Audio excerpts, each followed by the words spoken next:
Last turn पे हमने discuss किया था न्यू कार्टेशियन साइन कन्वेंशन।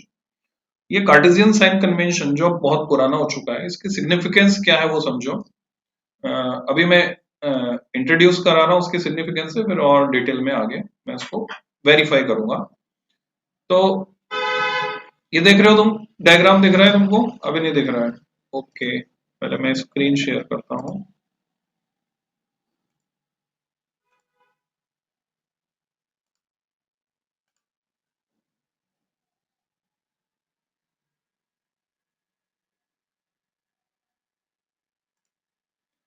तो होता क्या है कि मिरर में ऑब्जेक्ट अलग अलग पोजीशन पे हो सकता है, उसके हिसाब से इमेज भी अलग अलग पोजीशन पे बनती है। ये हम ऑलरेडी देख चुके हैं प्रीवियस इतने सारे जो डायग्राम्स हमने बनाए थे। कभी इमेज कहीं बनती है, कभी कहीं बनती है, कभी रियल होती है, कभी वर्चुअल होती है। तो उसके हिसाब से यू, जिसको हम बोलते हैं ऑब्जेक्ट डिस्टेंस, वी जिसको बोलते हैं इमेज डिस्टेंस, इनके साइन चेंज होते रहते हैं। तो अकॉर्डिंगली फॉर्मूले का फॉर्मेट भी चेंज हो जाएगा। नहीं, फॉर्मूला जो आप यहाँ देख रहे हैं जिसको हम मिरर फॉर्मूले के नाम से जानते हैं, इसको हम डिराइव करेंगे अभी। तो ये फॉर्मूले में कभी यहाँ प्लस आएगा, कभी यहाँ माइनस आएगा, वगैरह वगैरह, एफ के आगे भी प्लस माइनस आ सकता है अगर हम साइन कन्वेंशन फॉलो ना करें। यानी चार सिचुएशन अगर हैं तो चार डिफरेंट फॉर्मूले होंगे, या तीन सिचुएशन है तो तीन डिफरेंट फॉर्मूले हमको मिलेंगे, और जो फॉर्मूले हमें याद रखने हैं वो उनकी संख्या बढ़ जाएगी। तो सीधा सा सॉल्यूशन है न्यू कार्टेशियन साइन कन्वेंशन या कार्टेशियन साइन कन्वेंशन। जैसे हम कार्टेशियन साइन कन्वेंशन लगा देते हैं, डिफरेंट केसेस का एक कॉमन फॉर्मूला बन जाता है। यानी वो साइन कन्वेंशन लगाने के बाद फॉर्मूला अलग फॉर्मेट में नहीं आता, एक यू बोले हम कि यूनिवर्सल फॉर्मेट बन जाता है उस फॉर्मूले का। और जब हम न्यूमेरिकल सॉल्व करते हैं बच्चों, अब क्योंकि पर्टिकुलर सिचुएशन थी, ऑब्जेक्ट या तो पड़ा था पोल और फोकस के बीच में, या फोकस पर पड़ा था, या फोकस से दूर एफ और टू एफ के बीच, या बियॉन्ड टू एफ पड़ा था। तो वो जो अलग अलग यूनिक सिचुएशन है, जब हम साइन कन्वेंशन दोबारा से लगाते हैं न्यूमेरिकल सॉल्व करते वक्त, तो वो जो इफेक्ट आया था फॉर्मूला डिराइव करते वक्त साइन कन्वेंशन लगाने का, वो इफेक्ट नलीफाई हो जाता है या कंपेंसेट हो जाता है। तो ये इंपॉर्टेंस है साइन कन्वेंशन की, जस्ट मैंने एक आइडिया दिया है, उसको मैं और क्लियर करूंगा आगे एग्जांपल्स के साथ। तो हम पढ़ रहे हैं article 10.2.4 mirror formula and magnification. जिन बच्चों के पास बुक है, बुक ओपन कर सकते हैं, यह पेज 169, 10th क्लास की साइंस। और article 10.2.4 mirror formula and magnification में इसमें जो डिटेल है वो है, in a spherical mirror the distance of the object from its pole is called the object distance. यहाँ आपको टर्मिनोलॉजी से फैमिलियर कराया जा रहा है। ऑब्जेक्ट डिस्टेंस को हम दिखाएंगे, स्टैंडर्ड सिंबल है यू, ऐसा ही वाला यू बनाना है आपको, और किसी तरह का नहीं। The distance of image from the pole of the mirror is called the image distance v. तो इमेज डिस्टेंस को हम दिखाने वाले हैं v से, और ये आपको बनाना है छोटा v। जो आप भी देख रहे हैं इसमें, ये जब हम पेपर पर बनाते हैं बच्चों, तो ये v इस तरह का दिखेगा, ये वाला v इमेज डिस्टेंस के लिए, ये वाला u ऑब्जेक्ट डिस्टेंस के लिए हम यूज करेंगे, और इसी तरह से फोकल लेंथ के लिए हम ये वाला f यूज करेंगे। हालांकि ये भी छोटा f है, फिर भी हम इसको नहीं, हम इस वाले f को प्रेफर करेंगे। You already know that the distance of the principal focus from the pole is called the focal length f. There is a relationship between these three quantities given by the mirror formula which is expressed as, इन तीन के बीच जो relation होता है उसी को हम कहते हैं मिरर फॉर्मूला। आगे हर क्लासेस में इसका डेरिवेशन आता है 3 नंबर में। 10th क्लास में इसका डेरिवेशन नहीं है, डायरेक्ट इसका यूज है बच्चों, कैसे यूज करना है, which is expressed as 1 upon v plus 1 upon u equal to 1 upon f. This formula is valid in all situations. अब ये all situation में कौन कौन सी situations आ गई उन पर गौर करो। अगर ये है concave mirror, suppose it is concave mirror, तो कौन कौन सी situations बनती हैं? कॉनकेव मिरर कैसी इमेज बना सकता है बच्चों? कॉनकेव मिरर बना सकता है real as well as virtual, दोनों तरह की इमेज बना सकता है। अगर कॉनकेव मिरर रियल इमेज बना रहा है, रियल एंड इन्वर्टेड इमेज, तो ये एक सिचुएशन हुई। ऑब्जेक्ट कहाँ रखा रहेगा रियल इमेज बनाने के लिए? रियल इमेज बनती है इन्वर्टेड। ऑब्जेक्ट कहाँ रखा रहेगा? ऑब्जेक्ट रखा रहेगा बियॉन्ड फोकस। और ये बना सकता है virtual image, virtual and direct. Object रखा रहेगा पोल और फोकस के बीच में। तो ये दो सिचुएशन बनती है कॉनकेव मिरर के साथ। रियल इमेज भी बना सकता है, वर्चुअल इमेज भी बना सकता है। अकॉर्डिंगली यू वी और एफ होंगे। ऑब्जेक्ट को हम मिरर के फ्रंट में ही रखेंगे तभी इमेज बनेगी, मिरर के बैक साइड में तो पॉलिश की वजह से इमेज बनेगी नहीं। कॉन्वेक्स मिरर की बात करें तो कॉन्वेक्स मिरर वो अगर ऑब्जेक्ट रियल है तो सिर्फ वर्चुअल इमेज बनाता है, वर्चुअल इमेज। ये हमने देखा था, वर्चुअल एंड डायरेक्ट इमेज बनाता है कॉन्वेक्स मिरर। तो कुल मिलाकर हम देख रहे हैं देयर आर 3 केसेस, ये 3 सिचुएशंस हैं। तो अकॉर्डिंगली ऑब्जेक्ट को जहां रखेंगे यू का साइन होगा, जो साइन कन्वेंशन हमने सीखा। क्योंकि यहाँ पर मिरर लगाएंगे हम तो ऑब्जेक्ट इसके आगे रखेंगे तो यू नेगेटिव होगा बच्चों, क्योंकि इसको नापेंगे पोल से डिस्टेंस को, जिसको हमने ओरिजिन लिया है। तो नेगेटिव एक्स एक्सिस के अलोंग नापेंगे तो नेगेटिव होगी डिस्टेंस। इमेज अगर इधर ही बनती है तो इमेज का साइन वी का साइन भी नेगेटिव हो जाएगा। अगर ये कॉनकेव मिरर है तो फोकल लेंथ नेगेटिव होगी, अगर कॉन्वेक्स मिरर होगा तो फोकल लेंथ पॉजिटिव होगी। तो ये डिफरेंस आ रहे हैं साइन में कितने सारे। तो कोई सा भी केस हो, जितने भी केसेस हम डील करने वाले हैं, अगर हम साइन कन्वेंशन लगाते हैं will get the same formula, हमें यही मिलने वाला है 1 upon v plus 1 upon u equal to 1 upon f. इसको उल्टा करके भी याद रख सकते हो, 1 upon f equal to 1 upon v plus 1 upon u, यानी वी और यू के बीच में प्लस का साइन है। तो all situations for all spherical mirrors for all positions of the object, ये ऑल शब्द हम लगा पाए हैं only because of sine convention. ये ऑल नहीं लगा सकते थे अगर हम साइन कन्वेंशन फॉलो नहीं करते। कैसे फॉलो करते हैं वे सिखाऊंगा। You must use the new Cartesian sign convention while substituting numerical values for u, v, f and r in the mirror formula for solving problems. तो अभी मैं यहाँ पर जो डिटेल दी गई हुई है इसको मैं डेप्थ में ले जा रहा हूँ तुमको, यानी मैं मिरर फॉर्मूला डिराइव करना सिखा रहा हूँ।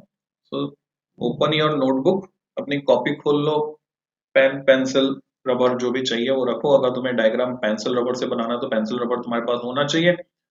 और अगर तुम पेन के साथ कंफर्टेबल हो then it is okay. Board में जब डायग्राम बनाने को आते हैं तो जरूरी नहीं है कि आप पेंसिल से बनाएं, you can use the same pen, वही कलर, दूसरे डिफरेंट कलर्स आप यूज नहीं कर सकते हो और उसको लेकर आप डायग्राम बना सकते हो अगर आप इतने कॉन्फिडेंट हो। Otherwise pencil rubber you may use. Okay, तो हम रे डायग्राम बनाना शुरू करते हैं और ये डेरिवेशन हम करने जा रहे हैं बच्चों। ये डेरिवेशन जो है 3 मार्क में पूछा जाता है हायर क्लास में।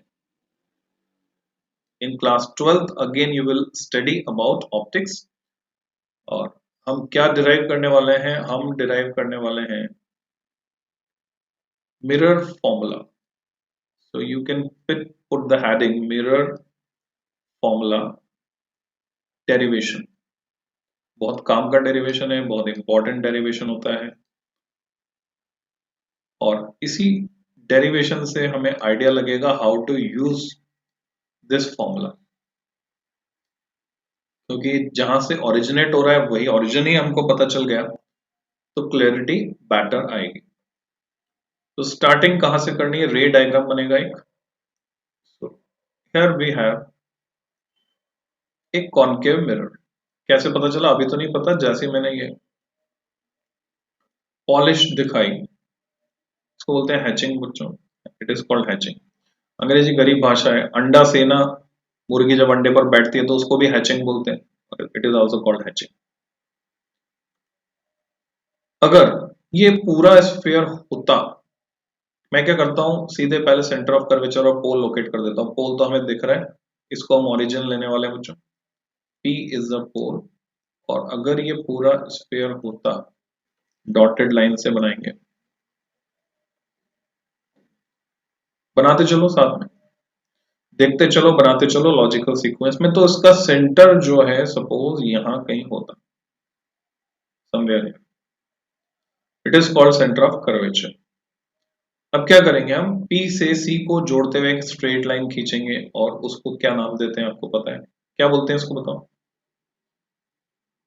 बोलो भाई क्या बोलते हैं इसको, what we call PC, this straight line, क्या कहते हैं इसको? हाँ, प्रिंसिपल एक्सिस। और प्रिंसिपल में स्पेलिंग कौन सी, पी ए एल लास्ट में या P L E? P A L, मुख्य अक्ष, हिंदी में कहते हैं मुख्य अक्ष। तो हमने प्रिंसिपल एक्सिस ड्रॉ किया। इसके बाद मैं क्या करता हूँ, अपर्चर मार्क करता हूँ। Here is point M, pole P centre में, नीचे में लिखता हूँ एम डैश। प्रीवियसली हमने देखा बुक के डायग्राम में इसको एन दिखाया था, पर एन से हम नॉर्मल दिखाएंगे, इसलिए मैं थोड़ी ज्यादा कन्वीनियंट टर्मिनोलॉजी यूज कर रहा हूँ। So MPM dash is the aperture, MPM dash को कहते हैं हम अपर्चर। और इसका फोकस मार्क करेंगे, तो अगर मैं तुमसे कहता हूं लाइन सीपी पर एफ मार्क करो, पॉइंट एफ, तो वो कौन सा पॉइंट होगा सीपी पर? Centre point, very good. So here at this centre, red colour से मैंने मार्क किया इसका फोकस। वहां पर आपको एग्जाम में सिर्फ एक ही कलर का पेन यूज करना होता है, यहाँ तो हमारे पास फ्लेक्सिबिलिटी है नोट्स बनाते वक्त, बेटर रिप्रेजेंटेशन के लिए, बेटर अंडरस्टैंडिंग के लिए हम डिफरेंट कलर्स यूज कर सकते हैं। सो नाउ ऑब्जेक्ट को मैं कहीं पर रखूंगा, मुझे एक ऑब्जेक्ट की इमेज फॉर्म करके इस रे डायग्राम को कंप्लीट करना है। मेरे लिए कन्वीनियंट क्या है, वो मैं अलग अलग डायग्राम जब बनाता हूं तब मुझे क्लियरिटी आएगी। सपोज मैंने ऑब्जेक्ट को रखा beyond two F and here is the object. ये ऑब्जेक्ट को हम ऐसे दिखाते हैं, हम प्रिंसिपल एक्सिस पर रखते हैं ऑब्जेक्ट को, अपराइट पोजीशन यानी स्ट्रेट वर्टिकल पोजीशन में, अपराइट पोजीशन। ऑब्जेक्ट की स्पेलिंग में ओ बी से स्टार्ट होता है, तो मैं ऑब्जेक्ट को किससे दिखा रहा हूं बच्चों, O B. O B is the object, बना लो। अब ऑब्जेक्ट से इमेज फॉर्मेशन तक जाने के लिए हमें दो रेज चाहिए। माना कि एक रे, ग्रीन कलर की रे मैं दिखा रहा हूं, पॉइंट बी से जाती है पैरेलल टू प्रिंसिपल एक्सिस। तो जो रूल्स हमने पढ़े अभी तक रे डायग्राम को बनाने के, सबसे पहली बात तो एरो दिखाना जरूरी है, जिससे क्लैरिटी आए कि रे किधर से किधर जा रही है। माना कि ये रे है इंसिडेंट रे, जिसका नाम मैं रखता हूं B A. B A is the incident ray, means mirror पर ये जो पॉइंट है ये है A। क्योंकि रे आई है पैरेलल टू प्रिंसिपल एक्सिस, तो आफ्टर रिफ्लेक्शन निश्चित रूप से फोकस से होकर जाएगी, तो हम आफ्टर रिफ्लेक्शन इसको भेज देंगे फोकस से। तो हमने इसको भेजा फोकस से after reflection. Sorry for the interruption.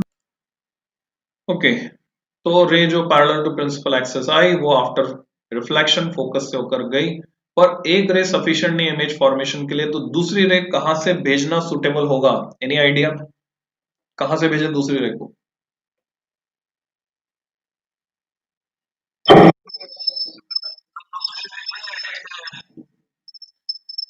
दूसरी रे को हम भेजेंगे सेंटर ऑफ कर्वेचर से,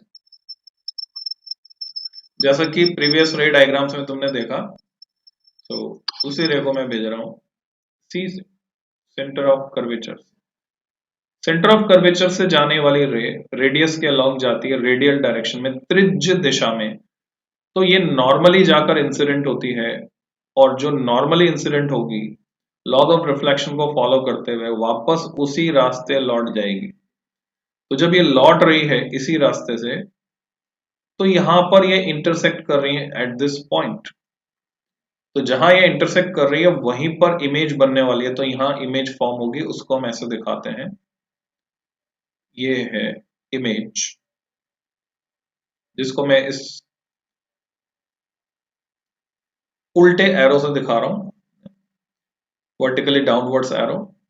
और इमेज में आई एम आता है, तो हम इसका नाम क्या रख रहे हैं, I M. So I M is the image of the object OB. तो क्या करेक्टरिस्टिक्स देखने को मिल रही है हमें इमेज की? क्या इमेज सीधी है? जवाब है नहीं, उल्टी है, तो इन्वर्टेड इमेज। क्या इमेज बड़ी है, सेम साइज की है, या छोटी है? तो हम देख रहे हैं छोटी है, तो हम बोलेंगे डिमिनिश्ड। तो image is diminished and inverted, ये प्रॉपर्टीज हमें पता चल। अब थोड़ी सी मैथमेटिक्स की जानकारी यहां पर होनी चाहिए। क्या सिमिलर ट्रायंगल समझते हो तुम लोग? What are similar triangles? Any idea और नहीं जानते? सिमिलर ट्राइंगल्स में साइड का रेशियो इक्वल होता है, क्या ये थ्योरम पढ़ी है तुमने? Okay, we will use that theorem and मैं रिवीजन के लिए पूरी थ्योरी भी बता रहा हूं तुमको। तो उससे पहले, क्योंकि हमें सिमिलर ट्राइंगल मेथड से प्रूव करना है, ऑब्टेन करना है, डिराइव करना है, शो करना है रिजल्ट, ये सारे टर्म्स हैं जो डेरिवेशन में यूज होती हैं, शो, डिराइव, प्रूव, फाइंड। तो हम एक तीसरी रे और लेंगे यहाँ पर, थर्ड रे, उसको मैं ब्लू कलर से दिखा रहा हूँ स्पेशली, और उसको मैं भेजूंगा पोल पर। तो तीसरी रे को मैंने भेजा ऑब्जेक्ट से पोल पर। आफ्टर रिफ्लेक्शन ये कहां से जाएगी? Any idea? After reflection definitely उसको पॉइंट एम से ही जाना होगा, तभी इमेज एम पर बनेगी। तो आफ्टर रिफ्लेक्शन ये पॉइंट एम से जाएगी इस तरह से कि angle of incidence angle of reflection के बराबर होगा। अब यहाँ एंगल ऑफ इंसिडेंस कौन सा, एंगल ऑफ रिफ्लेक्शन कौन सा, रेड कलर से मैं दिखा देता हूं। This is angle of incidence, means I, I छोटा आई, और ये जो है ये है एंगल ऑफ रिफ्लेक्शन, छोटा आर। तो मैंने छोटा आर भी बना दिया और छोटा आई थोड़ा ऊपर बना देता हूं यहाँ पर, it means for this angle. Visibility improve कर देते थोड़ी सी, डायग्राम को मैंने बड़ा करके दिखाया तुमको।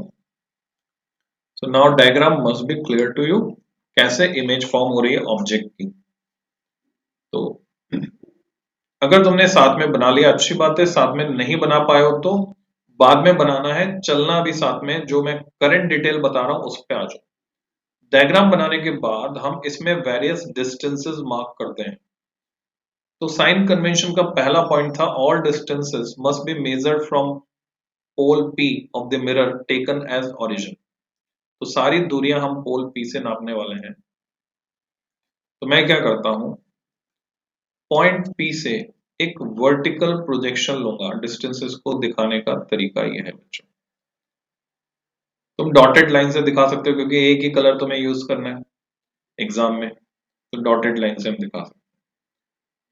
अप टू एफ फोकस तक की जो दूरी है वो है फोकल लेंथ स्मॉल एफ। तो मैं यहाँ पे मार्क करता हूँ स्मॉल एफ और ऐसे दिखाते हैं। ये एरो बिल्कुल टच करना चाहिए इस लाइन पर, हवा में नहीं छूटना चाहिए, ना शॉर्ट होना चाहिए, ना उसको क्रॉस करते हुए आगे बढ़ना चाहिए।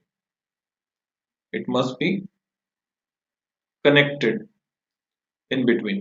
तो ये हो गई फोकल लेंथ एफ। अच्छा, मुझे इमेज की डिस्टेंस भी चाहिए, तो एक वर्टिकल प्रोजेक्शन मैंने यहां से लिया, आई एम डॉटेड लाइन से भी दिखा सकते हैं, फॉर्म से भी। इमेज डिस्टेंस को मैं दिखाऊंगा छोटे v से, तो mark this distance with small v, this is image distance. अब मुझे ऑब्जेक्ट की दूरी, ऑब्जेक्ट डिस्टेंस को भी दिखाना है। ऑब्जेक्ट से एक वर्टिकल प्रोजेक्शन लेते हैं हम, और ऑब्जेक्ट डिस्टेंस को हम दिखाने वाले हैं सिंबल u से।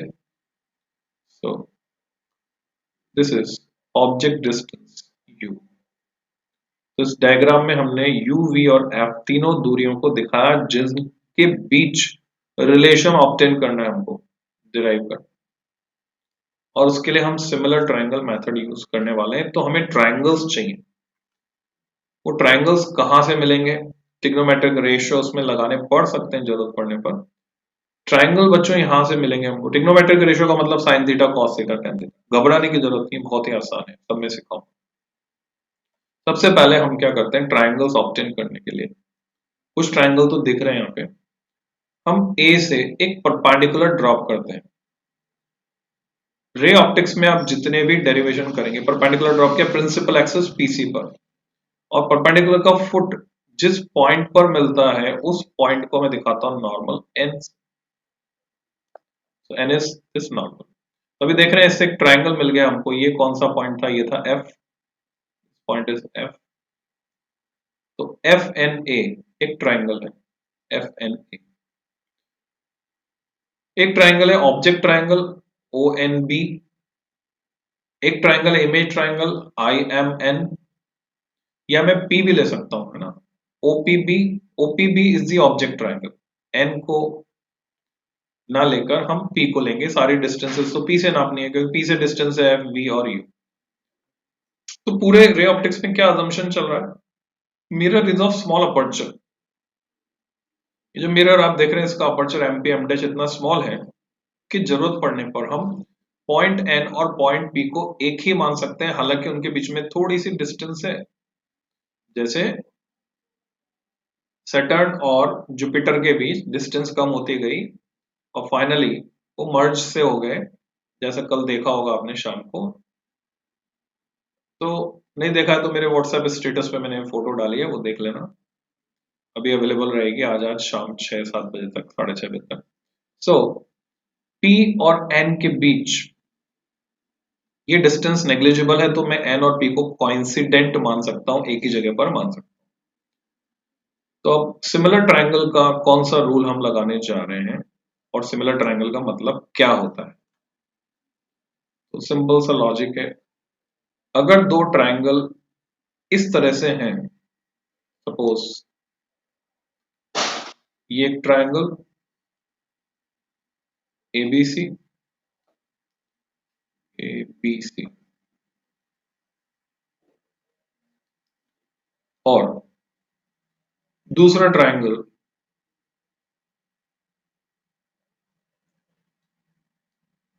DBE suppose. तो ये दोनों ट्रायंगल किस तरह के हैं, एक एक एंगल 90 डिग्री है, दोनों में दिख रहा है हमको 90 डिग्री का सिंबल मैंने बनाया। अच्छा, एक एंगल कॉमन है, हम जानते हैं ट्रायंगल के तीनों एंगल का सम कितना होता है, बोलो 180। तो जब किसी किन्हीं दो ट्रायंगल में दो एंगल सेम हो जाएं तो तीसरा एंगल भी सेम होना जरूरी है, तो तीसरा एंगल ऑटोमेटिकली सेम हो जाएगा क्योंकि 180 minus these two will be same. तो किन्हीं दो ट्रायंगल में अगर तीनों एंगल सेम होते हैं तो उनकी साइड्स का रेशियो भी सेम होता है। साइड्स का रेशियो मतलब अगर मैं यहां पे लिखता हूं AB कोरस्पॉन्डिंग साइड है DB, base base AB upon DB, दोनों बेस है, इक्वल टू मैं लिख सकता हूं CA अपॉन ED, दोनों परपेंडिकुलर है, ये मैच होगा। मैं इसको लिख सकता हूं CB अपॉन EB, हाइपोटेन्यूस है, ये भी मैच होगा। तो ये एक थ्योरम है कि सिमिलर ट्रायंगल्स में जिसमें तीनों एंगल सेम होंगे, दो एंगल सेम होंगे तो तीसरा अपने आप सेम हो जाएगा, 180 में से माइनस करेंगे तो साइड्स का रेशियो हम इक्वेट कर सकते हैं। अब ये सिमिलर ट्रायंगल, एक पोजीशन तो ये हो गई ऐसे जैसे मैंने दिखाया, एक और सिचुएशन हो सकती है बच्चों, वो क्या, देखो गौर से, ये एक ट्रायंगल है और ये दूसरा ट्रायंगल, ट्रायंगल ABC, और दूसरा है, इसको मैं पॉइंट D कह देता हूं और मैं इसको E कह देता हूं, triangle BED, ABC and BED। तुम जानते हो ज्योमेट्री से vertically opposite angles are same, equal, तो ये एंगल इक्वल है, फिर ये 90 डिग्री है, ये 90 डिग्री है, तो नेचुरली तीसरा एंगल भी बराबर हो गया, तो ये दोनों ट्रायंगल भी सिमिलर है, इसमें भी हम साइड्स का रेशियो इक्वल लिख सकते हैं सिमिलर मैनर। तो ये दो सिचुएशंस हो सकती हैं सिमिलर ट्रायंगल्स को लेकर, और भी कुछ सिचुएशन हो सकती है, इन दो से हम डील करना सीखेंगे। तो अब डेरिवेशन लिखते कैसे, डेरिवेशन को लिखना सीखो बच्चों, how to write a derivation. जब हमने डायग्राम परफेक्ट बना दिया है विद प्रॉपर लेबलिंग, तो हम एक सेंटेंस यूज कर सकते हैं, and that sentence is, you have to write in your copy, considering the situation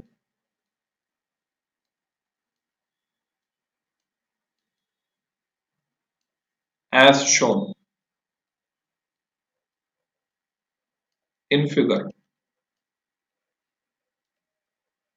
चित्र में दर्शाए अनुसार। यानी अब आपको ये लिखने की जरूरत नहीं है कि ऑब्जेक्ट ओबी कहाँ पड़ा है, उससे एक रे जा रही है बी ए जो आफ्टर रिफ्लेक्शन फोकस से पास हो रही है, अब दूसरी रे जा रही है जो पोल पी से रिफ्लेक्ट होकर पॉइंट एम पर उसको काटती है तो इमेज बनी आई एम पर। ये सारी डिटेल लिखने की जरूरत सीबीएसई बोर्ड में नहीं है, हाँ स्टेट बोर्ड में ये हमें डिस्क्राइब करना होता है एक पैराग्राफ की form, and that paragraph is replaced by a single line considering the situation as shown in figure. Now सीधे हम इसके मैथमेटिकल डेरिवेशन पार्ट पे आते हैं। तो जब भी आप रे डायग्राम्स मिरर से रिलेटेड, लेंस से रिलेटेड डेरिवेशन करेंगे, वहां आपको दो इंपॉर्टेंट ट्रायंगल्स को कंसिडर करना है। दो इंपॉर्टेंट ट्रायंगल वो कौन से हैं?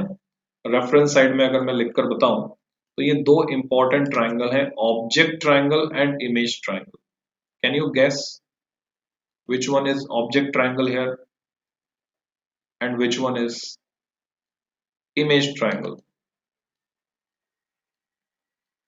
मिरर इमेज बना रहा है तब भी होगा, लेंस बना रहा है तब भी ये दो ट्रायंगल वहां पर मौजूद होंगे।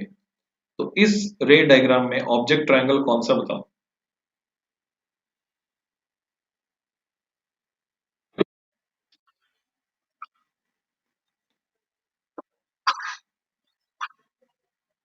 तो मैं तुम्हें हिंट देना चाहूंगा, मदद करना चाहूंगा तुम्हारी इस सेंस में कि जो फिजिक्स से बहुत ही आसान सब्जेक्ट है बच्चों, जो ऑब्जेक्ट बना रहा है ट्रायंगल, नाम से ही पता चल रहा है, उसे हम ऑब्जेक्ट ट्रायंगल कहते हैं। अब कहां बना रहा है? पोल पर। तो बताओ ऑब्जेक्ट ट्रायंगल कौन सा है? B A I object triangle कैसे हो सकता है? बी ए आई तो कोई ट्रायंगल ही नहीं है। देखो ध्यान से, आई कौन सा पॉइंट है? और सो रहे हो तो जाग जाओ, मुंह धोकर आ जाओ, पानी की छींटे मार के आ जाओ, नींद में हो तो। बी आई तो कोई ट्रायंगल है।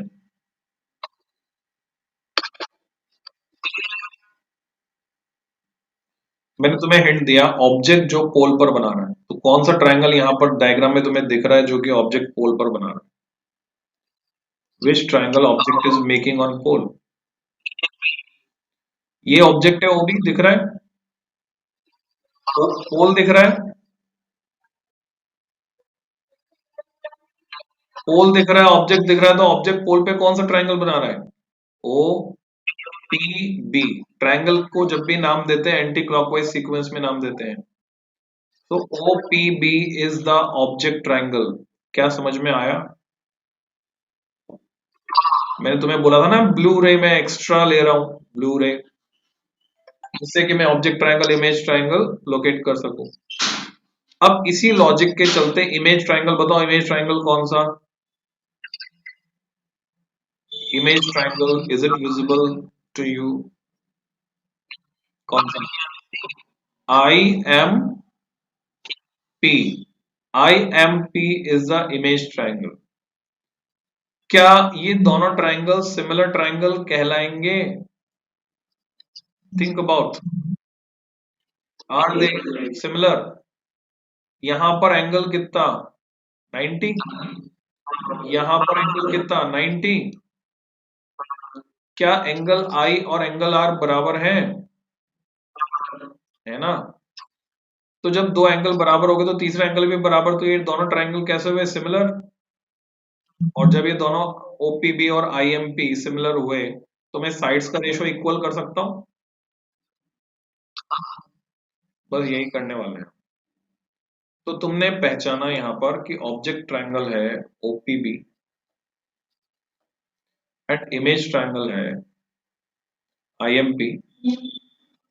अब इसको और ज्यादा सही हम लिखना चाहें तो साइड्स मैच करा के लिख सकते हैं, क्योंकि ओपी में मैंने बेस पहले लिया है, तो इमेज ट्रायंगल में भी मैं अगर बेस पहले लूंगा तो मैं बोलूंगा P I M instead of I M P. मैं इसको नाम दूंगा पी आई, क्योंकि पी आई आ गया बेस। फिर ओपीबी में पीबी आ रहा है हाइपोटेनियस, तो एमपी हाइपोटेनियस है ही सही, तो मैच हो गया पी आई। ऐसे लिख सकता हूं। फिजिक्स में ज्यादा फर्क नहीं पड़ता, मैथमेटिक्स में ध्यान रखना पड़ता है विशेष। ओके, तो मैथमेटिक्स पे आते हैं। तो हम लिखेंगे हियर सिंबॉलिकली हम दिखाएंगे, क्योंकि राइट एंगल ट्राइंगल है तो उसका सिंबल भी हम ऐसे बनाते हैं, right angle triangle, O P B, जो कि ऑब्जेक्ट ट्राइंगल है। Similar, this is symbol for similar triangle. Congruent का सिंबल होता है बच्चों थोड़ा डिफरेंट होता है, कॉन्ग्रुएंट भी अब पढ़ेंगे, एक दूसरे को ढक ले यानी बिल्कुल आइडेंटिकल होते हैं, तो ये होता है कॉन्ग्रुएंट का सिंबल। ये सिमिलर का सिंबल है। ट्राइंगल पी आई एम, जैसे मैंने नाम बताया था अभी, पी आई एम। रीजन हम दे सकते हैं ब्रैकेट में, रीजन क्या है, एज एंगल, ये एंगल का सिंबल है, angle BOP, BOP equal to angle P I M, ये दोनों बराबर हैं, P I M equal to 90 degree, दोनों ही 90 डिग्री एंगल है।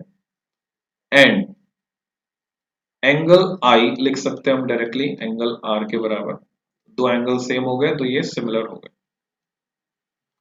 सो जब ये सिमिलर है तो हम इनकी साइड्स का रेशियो इक्वल कर सकते हैं। अच्छा, साइड्स का रेशियो इक्वल क्यों करना है, किसी भी डेरिवेशन में ये भी क्लियरिटी आनी चाहिए। पहले अभी हम सीख रहे हैं, अभी सीख लें, उसके बाद खेल सकते हैं डेरिवेशन से, खेल सकते हैं इन द सेंस हमें पता तो है कि भाई जो डेस्टिनेशन है वो क्या है, कहाँ लेकर जाना है, तो हमें क्या क्या चाहिए, क्यों चाहिए, सब कुछ लॉजिकली सोचा जा सकता है। हम क्या करने जा रहे हैं बताओ, what we want to do, we want to derive mirror formula. Mirror formula क्या होता है, क्या तुम्हें पहले से पता है, डू यू नो, पता है नहीं पता है, पता है तो बोल के बताओ क्या होता है मिरर फॉर्मूला।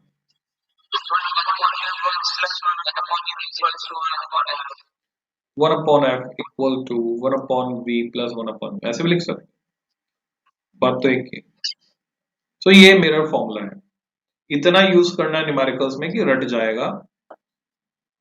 तो हम एक रिलेशन एस्टेब्लिश करना चाहते हैं एफ वी और यू में, तो जो डेरिवेशन हम कर रहे हैं उसमें क्या आना चाहिए, हमारे पास आना चाहिए एफ वी और यू, ये आने चाहिए।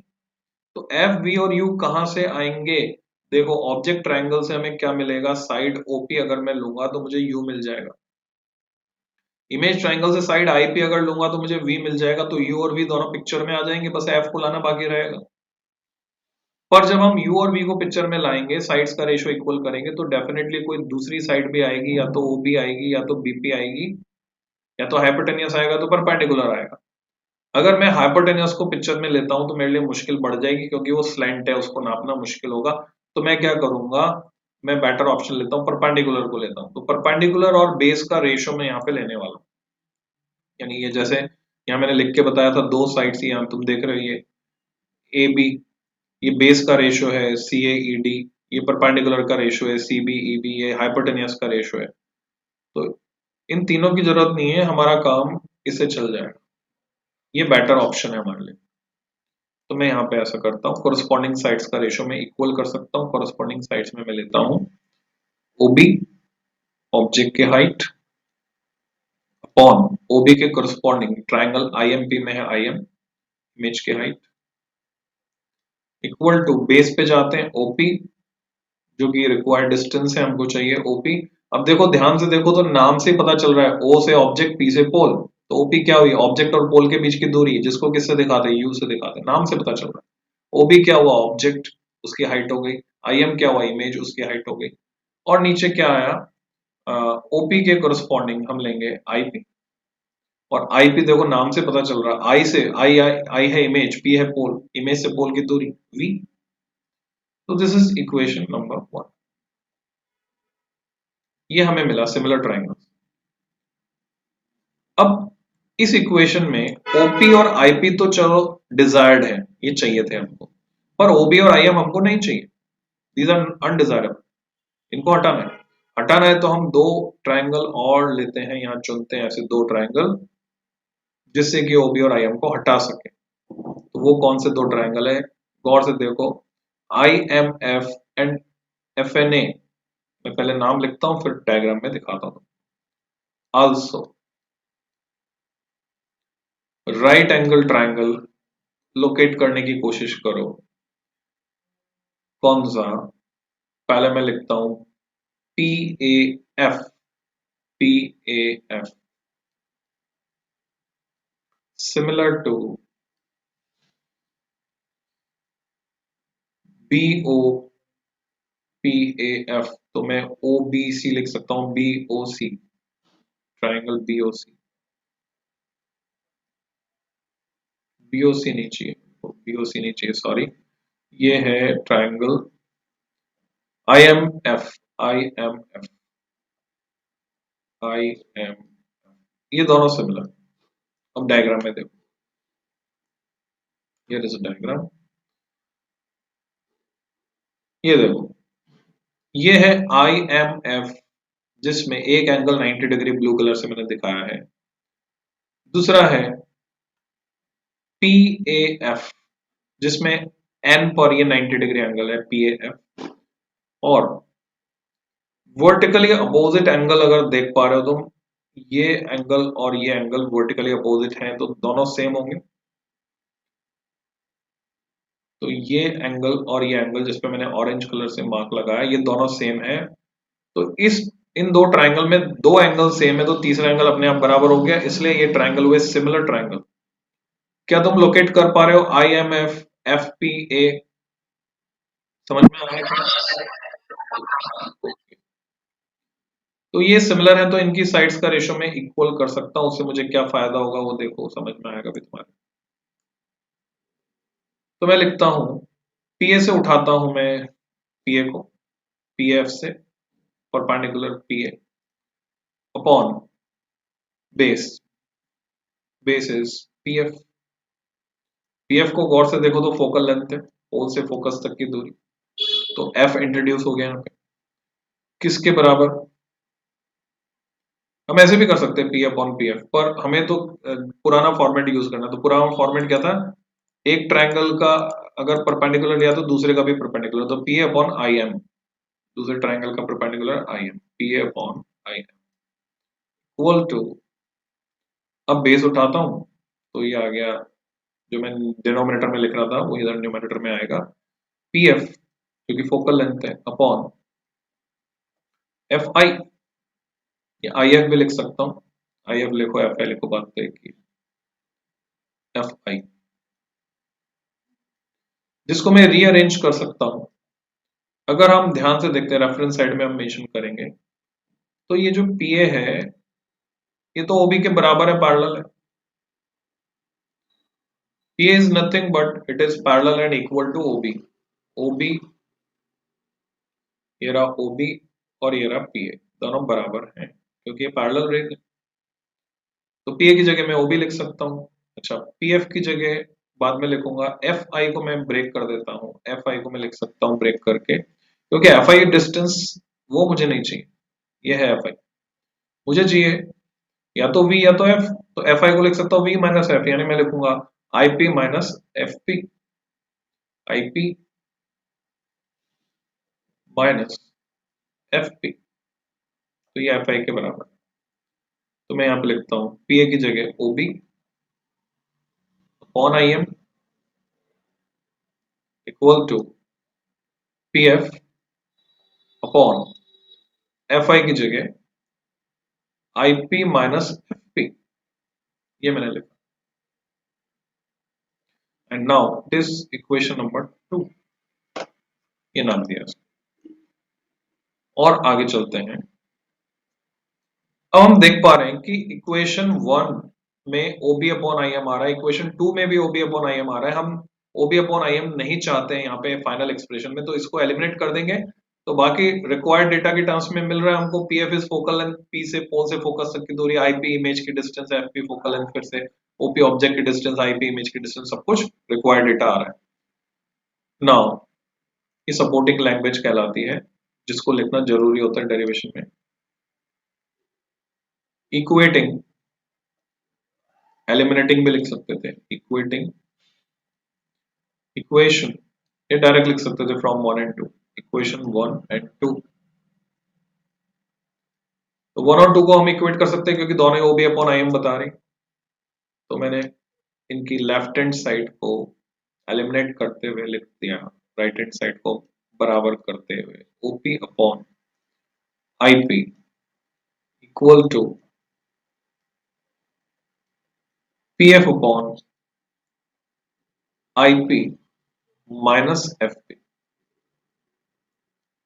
अब बारी आती है बच्चों साइन कन्वेंशन की। अभी तक हमने साइन कन्वेंशन की कोई बात नहीं की।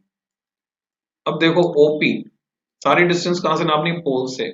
ओ यहां पर है, तो ओपी कैसे नापा जा रहा है, पी से ओ की तरफ किधर जा रहे हैं, negative x axis.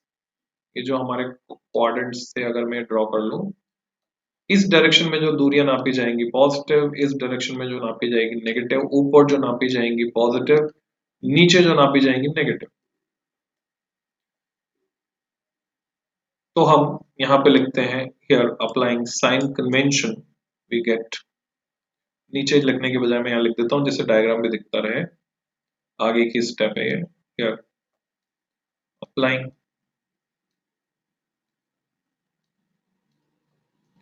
Sign convention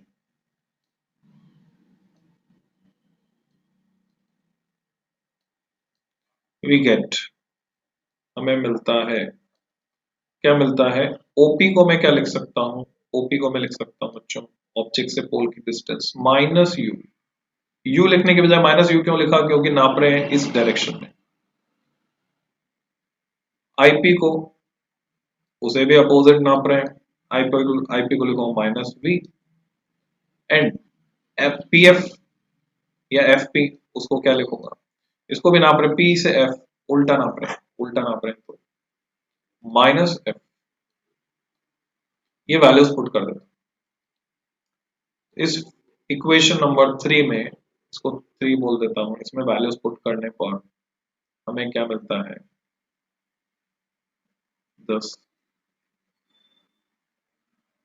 from equation 3 OP की जगह माइनस यू, आईपी की जगह माइनस वी, पीएफ की जगह माइनस एफ अपॉन आईपी की जगह, आईपी और एफपी दोनों में माइनस है, माइनस में कॉमन रखकर आईपी की वैल्यू डालता हूं पी और एफपी की वैल्यू डालता हूं स्मॉल एफ, माइनस मैंने बाहर कॉमन ले लिया, तो अब ये माइनस कट गए आपस में, ये माइनस कट गए, बाकी जो मेरे पास बचा क्रॉस मल्टीप्लीकेशन से वो बचा यूवी, यू से वी मल्टीप्लाई हुआ, क्रॉस मल्टीप्लीकेशन, ये डिनोमिनेटर इस न्यूमरेटर से मल्टीप्लाई होगा, minus u f equal to, ये v मल्टीप्लाई होगा f के साथ, बी एफ। पर मुझे तो इक्वेशन का फॉर्मेट डिफरेंट चाहिए था, तो थोड़ा सा दिमाग लगाओ तो समझ में आ जाएगा, अगर इसको पूरे को uvf से डिवाइड कर दे तो काम बन गया हमारा। Now dividing it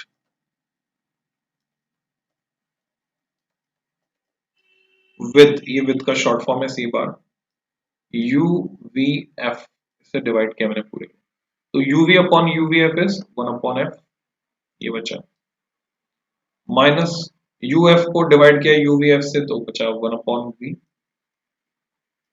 equal to vf को डिवाइड किया uvf से बचा 1 अपॉन u, रीअरेंज किया और हमें ये फॉर्मेट मिल गया 1 upon f equal to 1 upon u, और ये माइनस वाला उधर जाकर हो जाएगा प्लस 1 अपॉन v, और इसी को हम मिरर फॉर्मूले के नाम से जानते हैं, हेंस प्रूव।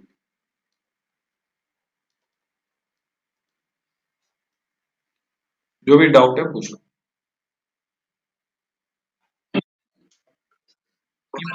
ये प्रैक्टिस करना है तुमको, तो आज की क्लास में इतना।